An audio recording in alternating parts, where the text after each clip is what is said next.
God's desires for us are higher. God's demands for us is beyond first fruits. If you do first fruits, you have done something nice. But there are even much more that God desires of us. Oh, hello. For those of you following our ministry, you've heard me say many times that the year 2024 was going to be the year of the wind. And one of the things that you need to know about the wind is symbolism for the moves of the Spirit. The wind symbolizes the move of the Spirit. And that is not a sensual move. The Bible speaking says that God uses the foolishness of this world to confound the wise. Many times, the things that will get you the most results in 2024 will be things that don't seem like are wise to human beings. Things that seem foolish to people. These are the things that will get you results. That's why I said it's the year of the wind. And there are spiritual things that must be taken very seriously in the year 2024. One of which is the understanding that everything God gives you is His. You don't have a right to anything on earth. If you begin to treat life this way, if you begin to have a mentality of true stewardship, that everything I have, I was given. Everything I am, I was made. If you have this mentality, you are going to be more spiritual. The Bible is speaking in the book of Genesis. If you begin to read from verse 1 down to 26, it said, God blessed him and said to him, be fruitful, multiply, have dominion, subdue the earth. Everything Adam had was given to him. And this is the mentality. If you know that everything you have was given to you, then you should be very interested in the desire of the giver. What is his interest? Why did he give you what he gave you? And what does he expect of you? If I give you everything you have, I expect that at least that I be honored, that you honor me with what I've given to you. I don't give you everything I have or everything you have, and then you go doing anything you want with it. When God gives us, listen, God didn't just give us everything we have. God gave us everything He has. This is for people who are born again.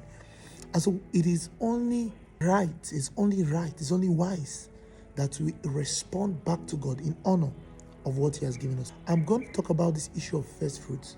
The issue of first fruits is a theme of the law, right? But when God began to abolish the law, if you begin to read the book of Matthew chapter 5, where God said, and Jesus began to speak about the fulfillment of the law, and that He didn't come to abolish but fulfill the law, He began to give higher laws. And the reason He gave higher laws is that we as believers have come into a clearer revelation of whom Jesus is. We have the Holy Spirit. Therefore, we can now do all things. We can do much more than the people in the law did. In the law, we had first fruits. Jesus gave a couple of examples. He said, in the law, you were asked not to commit adultery. But if you look at a woman lustfully, you've committed adultery. And He began to give higher standards because now there is a spirit in man. And the inspiration of the Almighty giveth him understanding. There's a spirit in man that worketh the will and the desires of God in him. He gives a higher demand. When we talk about first fruits, we know first fruit is like an Old Testament law. But in this vein, because you are saved, because you are born again, God demands more level of stewardship with your finances. So if we're talking about first fruit, but at this level of stewardship, this level of love that we have received from God, God desires that we give Him even our all, our best and our all, not once but every time. So Romans 12 will say, present you your bodies living sacrifice, holy and acceptable unto God, which is your reasonable service. God's desires for us are higher. God's demands for us is beyond first fruits.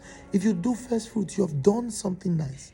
But there are even much more that God desires of us, right? Because He has given us everything. And He didn't give us everything to lay hold on it. He gave us as stewards. He gave us as managers. That's one of the reasons why you will never leave this world with anything. You will die and leave everything here. And you are going to give account of what you did with everything. Do not make gods out of what God has given to you. If giving your first fruits will help you conquer the flesh, the lust of the cares of this life, and the deceit of wealth, the deceitfulness of riches, if it will help you do that, then give your first fruits. And give more. Give even more. What God even requires of us. Many people are contemplating about first fruits. God desires that we are sold out to Him, that we offer ourselves unto Him as sacrifices. Because if you've really offered yourself, it's not money that will become a hard thing for you to offer. You will give a tithe, and you even much more than a tithe, and you won't feel it. You give a tithe, knowing fully well that everything you have received was given to you. Everything you are made. And so you are living only for the purpose of the one who has made you. And I leave you with this last statement. One of my favorite.